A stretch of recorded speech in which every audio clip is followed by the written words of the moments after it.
Assalamualaikum warahmatullahi wabarakatuh. Kembali lagi bersama saya Nasri Ali Subehi. Baiklah, di sini saya akan menjelaskan bagaimana cara membuat game pada aplikasi Python.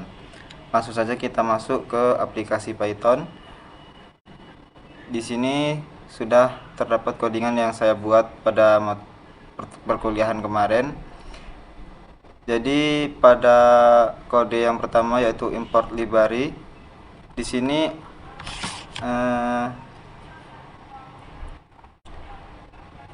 import pygame digunakan untuk membuat game 2 dimensi. Match digunakan untuk menghitung arah tembakan dan pergerakan musuh, sedangkan random digunakan untuk menghasilkan angka secara acak, misalnya saat menentukan posisi munculnya musuh. Selanjutnya yaitu initialize game. Di sini terdapat pygame init, pygame mixer, dan seterusnya. Kode ini berfungsi untuk mengaktifkan seluruh modul pygame dan sistem studio. Dengan begitu, game dapat menampilkan gambar, membaca input dari keyboard dan mouse, serta memutar musik maupun efek suara. Lalu selanjutnya di sini terdapat tampilan game di player width dan player height ini. Bagian ini digunakan untuk membuat jendela permainan dengan ukuran 1200 x 600 pixel. Selain itu, judul juga ditampilkan pada jendela game, juga ditentukan pada bagian ini. Lalu selanjutnya pada variabel kontrol yang top false, selanjutnya bottom false, left false, right false. Di sini variabel cache digunakan untuk menyimpan status tombol. Nanti biar bisa digerakkan pemainnya dengan tombol W, A, S, dan D ketika ditekan. Sedangkan variabel running digunakan sebagai penanda apakah permainan masih berjalan atau sudah selesai. Lalu selanjutnya pada variabel pemain ini yaitu player width dan player height. Di sini bagian ini menentukan ukuran karakter pemain dan posisi awal pemain ketika permainan dimulai. Lalu di codingan bawahnya selanjutnya yaitu arrows atau codingan peluru. Di sini codingan ini menjelaskan agar seluruh peluru yang ditembakkan pemain, setiap kali pemain menembak, data peluru akan ditambahkan ke dalam list ini. Lalu selanjutnya yaitu variabel musuh atau enemy timer, enemy speed, enemies. Ini menjelaskan bagian sistem musuh mulai dari waktu kemunculannya, kecepatan bergerak, hingga menyimpan seluruh data musuh yang ada di layar. Lalu selanjutnya bagian skor sama dengan 0, player HP sama dengan 100, max HP sama dengan 100. Variabel ini digunakan untuk menyimpan skor pemain, jumlah HP, HP maksimum, serta jeda agar pemain tidak kehilangan HP secara terus-menerus ketika bersentuhan dengan musuh. Bawahnya lagi yaitu timer permainan. Di bagian start coding,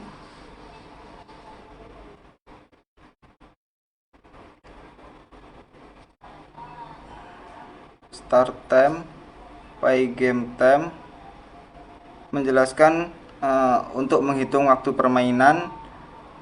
Di sini untuk menghitung waktu permainan, jika waktu mencapai batas yang telah ditentukan, maka pemain akan dinyatakan menang. Selanjutnya posisi telur di ini, base telur base. Di sini bagian ini menjelaskan tentang posisi 3 buah telur yang harus dijaga oleh pemain selama permainan berlangsung. Lalu di load asset ini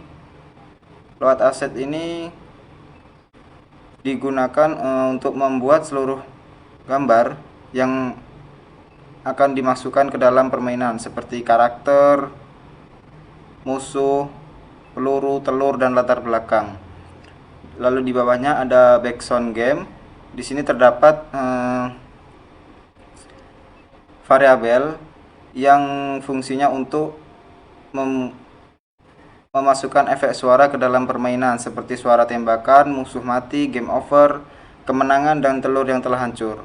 Lalu di bawahnya lagi terdapat background game, musik latar, berfungsi untuk memutar musik latar secara terus-menerus selama permainan berlangsung. Selanjutnya di bawahnya terdapat potongan coding Pygame Transform Smooth Scale atau player. Bagian ini digunakan untuk menyesuaikan ukuran gambar agar sesuai dengan tampilan permainan. Lalu di bawahnya lagi di sini ada game loops. Codingan ini digunakan untuk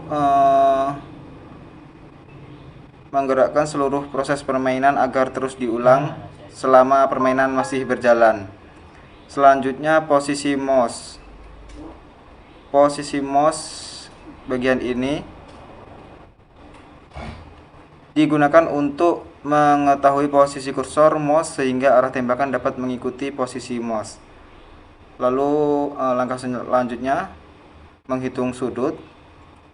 Pada potongan coding angle match atan, fungsinya digunakan untuk menghitung sudut antara pemain dan posisi mouse sehingga karakter dapat menghadap ke arah yang benar. Selanjutnya memutar karakter. Pada bagian coding player rotation. Player rotation ini digunakan agar karakter selalu menghadap ke arah kursor sehingga gerakan terlihat seperti lebih realistis. Lalu pada selanjutnya yaitu for event in Pygame event get. Di sini bagian ini digunakan untuk membaca seluruh aktivitas permain seperti menekan tombol keyboard, klik mouse maupun menutup permainan. Lalu selanjutnya sistem menembak. Pada potongan coding if event tab. Di sini codingan ini digunakan untuk memutar suara tembakan dan membuat peluru baru. Lalu selanjutnya pada pergerakan pemain. Potongan coding if case ini sampai ke bawah di atas background.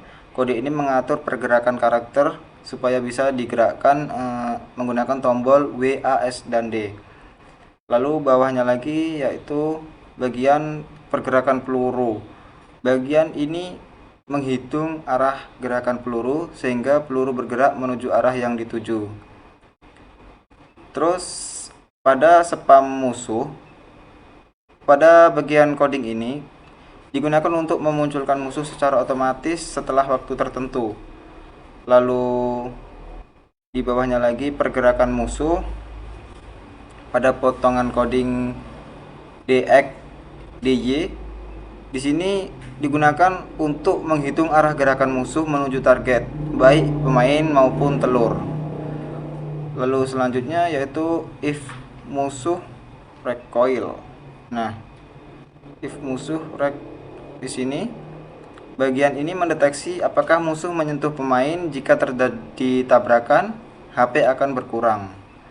Di bawahnya lagi terdapat codingan for bullet in arrows atau peluru ketika terkena musuh. Jadi kode ini mendeteksi apakah peluru mengenai musuh. Jika terkena musuh akan mati dan skor pemain bertambah. Di bawahnya lagi terdapat codingan for telur post in telur base.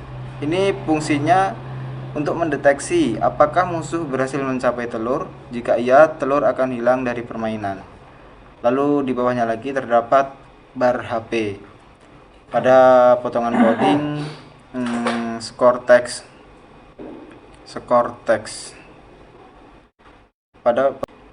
Lalu selanjutnya tampilan menang atau kalah.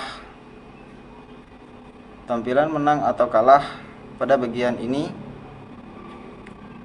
Nah, pada bagian ini digunakan untuk menampilkan hasil akhir permainan. Jika pemain berhasil bertahan sampai waktu habis, maka akan muncul layar kemenangan. Sedangkan di bawahnya, jika HP habis, maka akan muncul layar game over beserta skor akhir. Lalu di bawahnya terdapat codingan Pygame Quit. Bagian ini digunakan untuk menutup seluruh proses permainan sehingga program berhenti dengan baik. Jadi seperti itulah fungsi-fungsi dari codingan yang telah saya buat dari pelajaran kemarin. Di sini kita akan mencoba menjalankan gamenya supaya teman-teman tahu yang saya jelaskan tadi bentuknya seperti apa.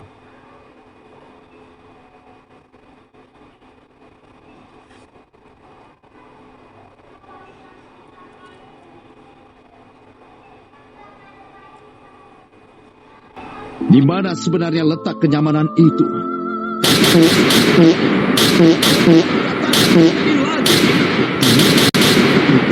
Tidak seperti yang kau bayangkan.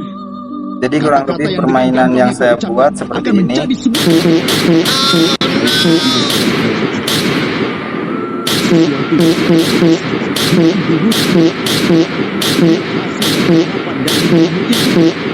Ini adalah kenyataannya.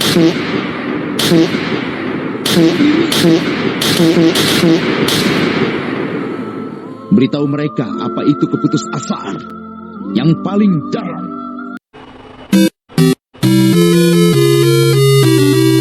Nah, jika kalah nanti akan keluar tampilan layar kalah, game over, dan disertai dengan skor akhir. Baiklah, mungkin seperti itulah game yang saya buat pada pelajaran Python yang diampu oleh Bu Evi ini. Saya akhiri. Sebelumnya jika ada kesalahan dalam menjelaskan saya mohon maaf. Saya akhiri. Wassalamualaikum warahmatullahi wabarakatuh.